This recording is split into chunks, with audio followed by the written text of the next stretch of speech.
The Minister of Labour accused me of spreading falsehoods, so I would like to correct the record and address the lack of knowledge displayed by the Minister of Labour. The Minister claims that workloads have decreased by 60%, but I assume that that number is coming from the big spenders in management using employer dollars to play golf in Texas with BetterUp, because that claim does not correspond to the reality experienced by WSIB employees working closely with injured workers. And I quote, "An internationally recognized peer-reviewed study confirmed that WSIB employees, primarily in areas servicing injured workers, suffer from the elevated levels of anxiety and depression. This is directly caused by excessive workload. The occupational hygienist who carried out the survey informed the WSIB that this problem is so severe, some staff are at risk of losing their lives by suicide." Oh, wow. But the WSIB has not acted with urgency. In fact, they are pretending that workloads have been reduced. One worker who deals with calls from injured workers describes dealing with so many calls without enough staff, there isn't even time for bathroom breaks, of which management keeps track. The Minister claims that I'm against investments in skills training and investments that elevate the lot of workers, but that is so false, frankly, it's silly.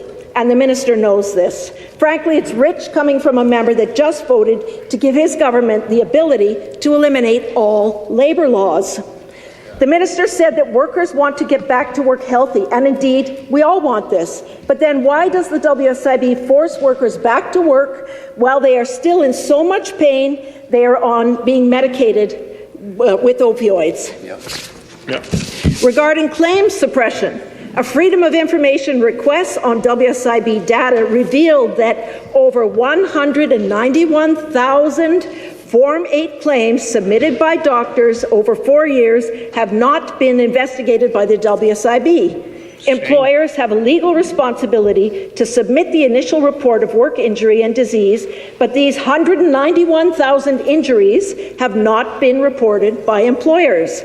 So that's about 40,000 a year, but the figure of 20,000 is the number reported in the media, so let's go with that, and that's what I said this morning.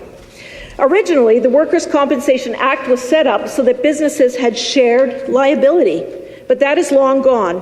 Instead, we now have so-called experience rating that incentivizes businesses to suppress claims so that they get a higher rebate from the WSIB.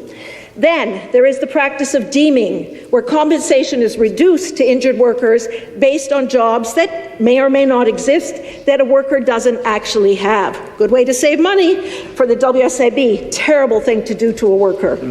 Is the Minister aware that 49% of workers with permanent injuries are living in poverty, with many forced onto public support? Shameful.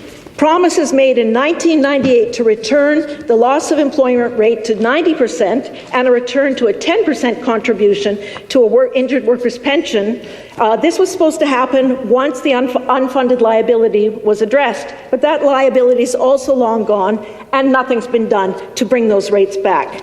The reality is that it is a falsehood repeated frequently in this House that no injured workers have been left behind, because there are thousands who have. The Minister needs to meet with the Ontario Network of Injured Workers Support Groups and meet with the frontline workers at the WSIB who work with injured workers, because I can tell you there is trauma and despair on both ends of the telephone line. That the government thinks it's okay to reduce WSIB payments by 30% and then dip into WSIB funds, which are not taxpayer dollars. So why the government thinks it's theirs to throw around, that doesn't totally make sense to me, but they do. And they give billions of dollars back to employers, some of whom must be repressing claims, or there wouldn't be the 20,000 to 40,000 claims per year that employers fail to report. If the Minister wants to correct the misinformation he is promoting, I suggest he read the book Who Killed Sir Meredith, which documents years of studies on the conditions facing workers made injured or ill on misinformation? Just to withdraw. Withdraw. If the Minister wants to become better informed, I suggest he read the book Who Killed Sir Meredith, which documents years of studies on the conditions facing workers made injured or ill on the job. Perhaps then he would have a better grasp of reality.